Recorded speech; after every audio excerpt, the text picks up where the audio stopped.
leitores! Tudo bem com vocês? Eu espero que sim, porque hoje eu trouxe aqui mais um Livre com Pipoca.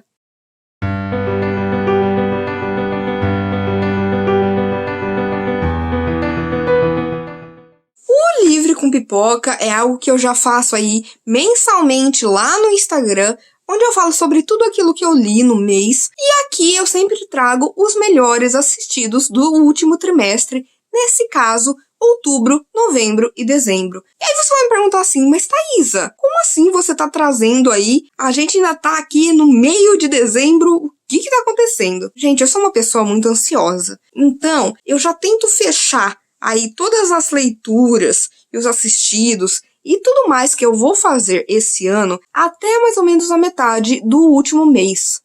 Então, nesse caso, já assisti tudo que eu tinha para assistir, já tenho aí os meus filmes favoritos e séries deste último trimestre. Vou contar para vocês porque, olha, acho que teve aqui muitos melhores do ano, então vamos lá! Vou começar falando um pouquinho para vocês sobre um documentário que eu assisti nesse trimestre, que foi Lovecraft Fear of the Unknown. Lovecraft Fear of the Unknown é um documentário que conta aí com grandes artistas, escritores, diretores que de alguma forma foram influenciados pelo horror cósmico e pelas histórias do H.P. Lovecraft. Então você vai ter aí Neil Gaiman, Peter Straub, Caitlin Kiernan, John Carpenter e muitos outros. Gente, esse filme foi algo muito interessante de assistir, porque ele vai misturar aqui tanto a história do Lovecraft, toda a sua vida desde que ele nasceu, tudo pelo que ele passou, a história da sua família, como que foi a sua infância, como que ele foi crescendo, como que foi o casamento dele e, claro, como que foi a sua vida profissional. Como ele desenvolveu o horror cósmico que a gente conhece hoje em dia e como ele criou toda essa mitologia de criaturas extradimensionais, geralmente focadas aí nos mitos de Cthulhu. E foi muito legal ter assistido, porque o Lovecraft, ele é um cara muito controverso. Tanto como autor mesmo, como ser humano. Pelo seguinte, ele era extremamente racista, machista, xenófobo, elitista. É muito difícil você ler qualquer coisa do Lovecraft e não ver isso ali nas páginas. Então, por exemplo, para alguém que gosta de horror cósmico, é muito difícil você ler histórias em que existe sim uma genialidade por trás dessa criação de mundo que ele vai fazer, e dos mitos, e do cosmos e tudo mais, mas também ter essa coisa tão terrível que é aí os preconceitos que ele tinha sangrando em cada página. E aqui a gente vai ver esses diversos autores, estudiosos, pesquisadores, todo mundo que de alguma forma ficou muito famoso por ter aí tido seu trabalho influenciado por Lovecraft, falando de cada uma das suas histórias mais famosas, de por que o Lovecraft influenciou eles e de qual a importância do Lovecraft para a literatura em si. Então, a gente vai ver questões da vida dele que sim vão fazer a gente pensar, tipo, será que se as coisas não tivessem sido tão complicadas nisso e naquilo, ele não teria sido uma pessoa melhor? Mas é aí, a gente nunca vai saber porque ele já existiu, ele já viveu, ele já morreu, mas ele deixou sim um legado que é inegável e que aqui a gente vai ter grandes figuras falando sobre isso. Então, eu gostei demais desse documentário. Eu não sou uma pessoa que costuma assistir muito documentário, tá? Eu não sou uma pessoa que me interesso tanto por histórias de não ficção, mas nesse caso eu achei muito pertinente, principalmente porque eu faço a gosto cósmico, eu gosto muito desse subgênero do terror, da ficção científica, e no final eu gostei muito de ter os insights de tanta gente aí famosa, conhecida, que também hoje em dia influencia muito a literatura, o cinema e o mundo no geral. Depois disso, eu preciso falar de um filme de terror chamado Host. Host é um filme exclusivo de um canal de streaming conhecido como Shudder, e aqui existe uma proposta muito interessante. A gente vai ter um grupo de amigas que vai resolver participar de uma sessão espírita online. Por quê? Porque esse filme, ele foi filmado durante a quarentena. Então a gente vai ver ali esse grupo de amigas que não podem se encontrar por conta da pandemia, mas que querem fazer algo assim assustador, tenebroso, meu Deus, ai, vamos tentar isso, e acabam fazendo parte de uma sessão espírita online. Só que algo sai muito errado. E a gente vai ver ali, através desse encontro no Zoom que elas estão fazendo, cada uma delas tendo as consequências do que elas fizeram. Esse é um filme muito rápido, ele tem menos de 1 hora de duração, e a proposta dele é muito legal, porque realmente ele foi gravado ali de forma remota, você vê ali essa coisa mesmo do computador, tudo aquilo que a gente, passou e ainda tá passando. E ao mesmo tempo, a gente vai ter sim esse terror de um espírito maligno, de alguma coisa que tá aí indo além das telas e realmente afetando a vida de cada uma dessas mulheres. Eu achei que eu fosse gostar, porque eu ouvi a Dri, do Redatora de Merda, falando sobre esse filme. E geralmente eu gosto muito dos filmes e livros que ela indica, mas eu não esperava que eu fosse gostar tanto assim dessa história. Ele tem sim uns jump scares, aquela coisa que do nada vai aparecer algo que vai fazer você dar um pulo, um grito, mas ele sim me assustou. E é engraçado porque eu gosto muito de ler e assistir terror, porque eu gosto desse sentimento, desse terror controlado, que é uma coisa que você dá play, termina e acabou. Mas aqui eu tive uma sensação que meio que perdurou, que eu me senti com medo de verdade, e isso não acontece muito, por mais que eu goste de terror por conta disso. Então eu achei assim excelente, gostei muito, super recomendo pra quem quer algo assim rapidinho, curtinho, mas que quer assistir algo que assuste, Host. Como falar de melhores assistidos do trimestre e não colocar aqui um filme que eu estava com a expectativa lá em cima, que eu estava esperando há muito tempo e que eu tinha medo de me decepcionar e na verdade não superou as minhas expectativas, que foi Duna. Duna, de Frank Herbert, é um dos meus livros de ficção científica favoritos da vida. É inclusive a ficção científica mais vendida do mundo, porque aqui a gente vai ter um planeta, Arrakis, conhecido como Duna, porque ele é um planeta feito de dunas, ele é um planeta desértico, que não tem água. E aí a gente vai ter a casa Atreides, que tem aí o seu filho, Paul Atreides, e eles estão se mudando para Arrakis. Eles estão saindo de Caladan, que é um planeta com muita água, que é um planeta muito tranquilo, e eles estão assumindo aí o poder de Arrakis. Só que, na verdade, tudo isso é um golpe político arquitetado pelo Império e outras casas que estão vendo que os Atreides estão ganhando muita popularidade e eles querem simplesmente acabar com essa família. Só que aqui a gente vai ter o Paul Atreides, que é esse adolescente, filho do Duque, e o Paul, ele é muito especial. Ele é, sim, uma espécie de escolhido. Porque a mãe dele, a Lady Jessica, ela faz parte de uma religião aí de mulheres que é as Bene Gesserit.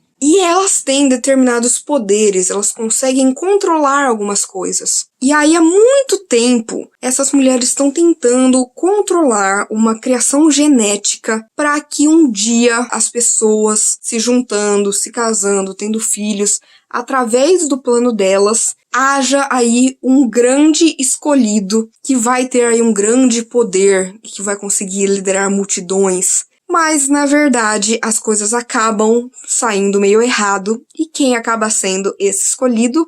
O Paul Atreides. E no meio desse golpe político, nas questões de ecossistema, no meio de questionamentos filosóficos e religiosos, a gente vai ter o Paul se tornando um grande herói e tendo que lutar por um povo do deserto, que é os Fremen, e talvez os Fremen sejam os únicos que possam ajudá-lo a, de fato, restabelecer a casa Atreides. Gente, esse filme foi sensacional, porque para você tentar colocar essa história enorme, gigantesca, com 1 milhão de temas e de nuances na tela, é muito complicado. David Lynch já tentou fazer isso lá nos anos 80, não deu muito certo. Então existia toda uma expectativa para esse filme novo de Duna.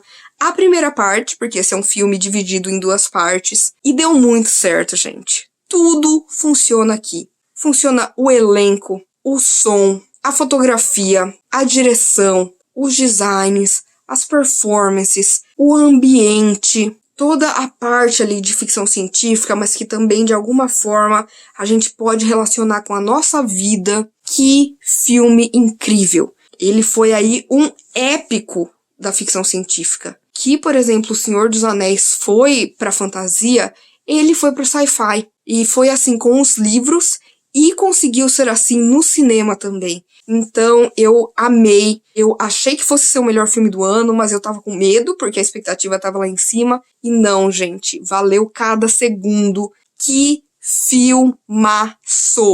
E agora eu preciso falar de outro filme maravilhoso que eu assisti, que foi A Cor que Caiu do Espaço. A Cor que Caiu do Espaço, Color Out of Space, foi aí um filme que saiu no ano passado e que eu queria muito assistir, porque ele é baseado num conto homônimo do H.P. Lovecraft. E que apesar de não ser a minha história favorita do Lovecraft, eu acho que ela consegue pegar ali tudo do horror cósmico, toda a proposta que ele tentou criar e joga de forma perfeita ali pro leitor, para descobrir a história dessa família que vive numa fazenda e que um meteorito cai do espaço com uma cor muito estranha que eles não conseguem descrever e de repente as plantações começam a dar frutos enormes, incríveis. Só que depois disso, aquela família começa a ficar muito doente, tanto fisicamente quanto mentalmente. E eu sempre tive, pra mim, lendo essa história, que era ali uma grande analogia a respeito de radioatividade. E isso é muito mais demonstrado no filme. E eu acho, gente, que esse foi um ótimo filme. Porque é muito difícil você ler uma história em que o autor te coloca, assim, como grande vilão, uma cor que ele faça você sentir medo de uma cor que você nem mesmo sabe que cor que é. E você tem isso aqui nesse filme, porque apesar de ter aí como protagonista o Nicolas Cage, que ele, nossa, ele exagera, né? Parece que falaram, vai, tiraram a coleira e falaram, vai, vai ao extremo, completo overacting, mas funciona aqui. Porque realmente a gente está vendo uma família que começa a perder sua cabeça, que começa a não saber mais o que é real, o que não é, porque eles estão sendo afetados por essa cor. E esse é um filme que ele vai misturar a ficção científica com o terror. E ele até vai ser muito mais explícito do que a história, do que o conto original. Porque o filme, ele é sim nojento. Ele vai ter umas questões aí de maquiagem, de transformação, que vai para uma coisa bem monstruosa, algo bem aí do David Cronenberg. É bem estranho, é bem zoado. Você pensa muito em O Enigma do Outro Mundo, o que é engraçado porque O Enigma de Outro Mundo foi aí influenciado pelas histórias, né, de horror cósmico do Lovecraft. E eu gostei muito de tudo nesse filme. Eu gosto das atuações, que por mais que eu acho que elas sejam assim, over the top, que elas vão além, eu acho que faz sentido aqui. Eu gosto muito de como eles modernizaram, né, de como aqui a gente tem as questões da estática, do telefone que não funciona, do celular que não funciona, do computador, que é uma coisa que a gente não tinha na época e que faz todo sentido agora. E também gostei demais da fotografia, gostei de toda essa parte mais gráfica,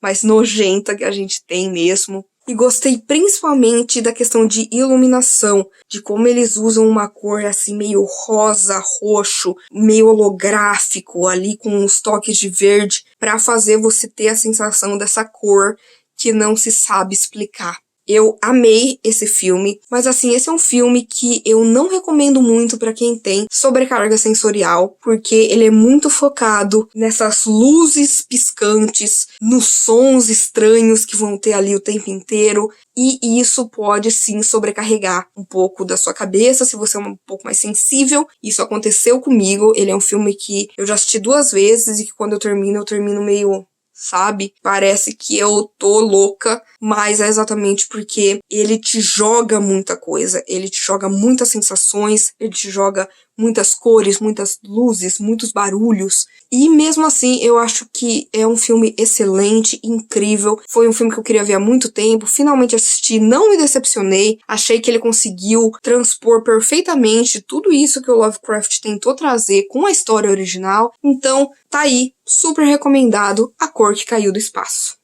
E por último, gente, eu não posso deixar de mencionar uma minissérie incrível da Netflix, que é Midnight Mass, ou Missa da Meia-Noite. Midnight Mass é uma minissérie criada por ninguém mais, ninguém menos do que o Mike Flanagan. Mike Flanagan, ele é um dos meus diretores favoritos e roteiristas também, porque ele fez aí a minha série favorita da vida, que é The Haunting of Hill House, A Maldição da Residência Hill. Depois ele fez também para Netflix o The Haunting of Bly Manor, mas ele também fez Gerald's Game, que foi uma adaptação de história do Stephen King, assim como o Doutor Sono. Sério, eu amo ele, tanto como roteirista quanto diretor. Eu gosto que ele sempre mistura muito ali cores frias com cores quentes, sempre ali um azul com um amarelo. E, gente, ele sempre traz um terror com questões muito mais profundas, que vão além de só um susto, que vai ali te aterrorizar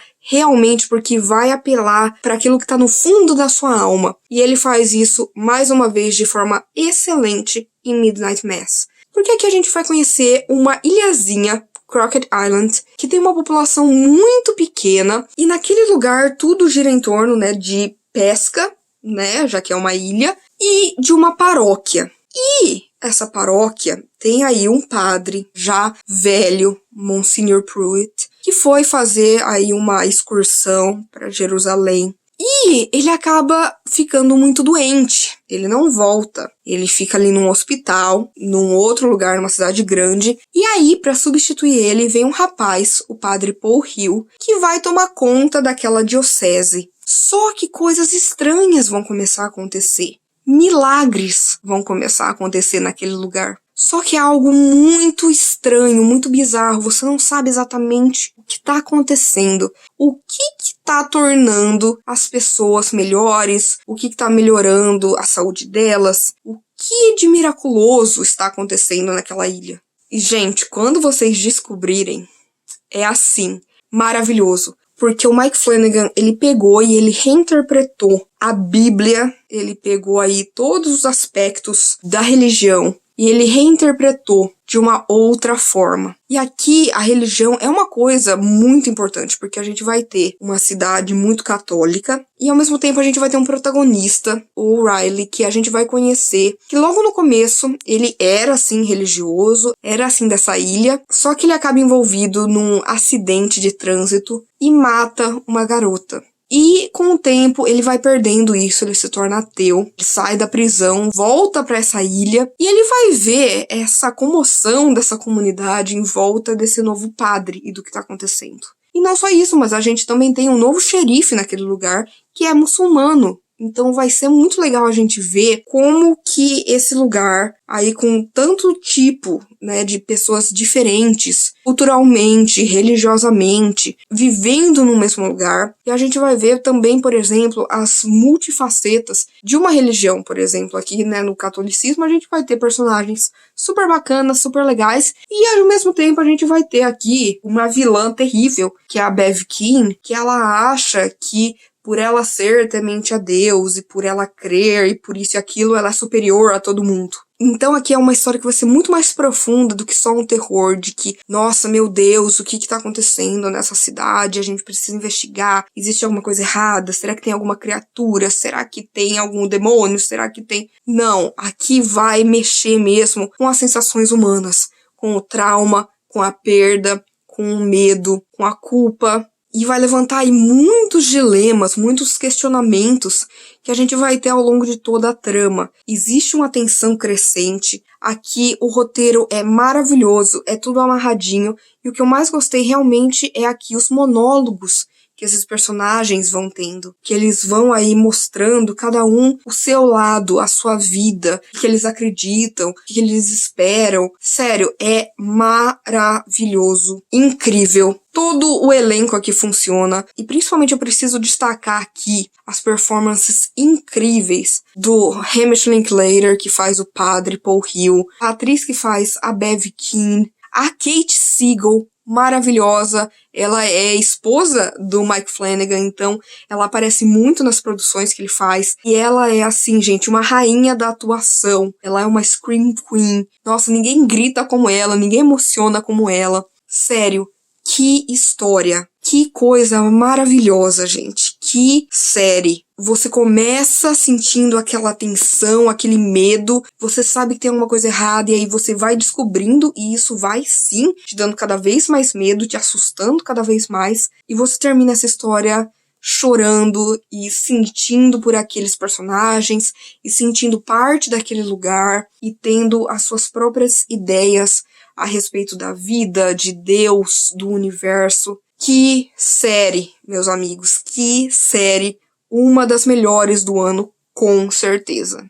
E é isso, gente. Eu espero que vocês tenham gostado do vídeo de hoje. Por favor, gente, se vocês quiserem continuar conversando comigo, seja sobre literatura, cinema, séries, qualquer coisa, não deixe de me seguir nas minhas outras redes sociais. Curta esse vídeo, porque isso ajuda com que o vídeo vá para mais pessoas. Compartilhe com seus amigos, comente aqui embaixo qual foi a melhor coisa que você viu nesses últimos meses do ano. Por favor, se inscreva no canal Livre em Livros e já ative as notificações, porque você já sabe que toda sexta-feira tem vídeo novo por aqui. Então a gente se vê na semana que vem.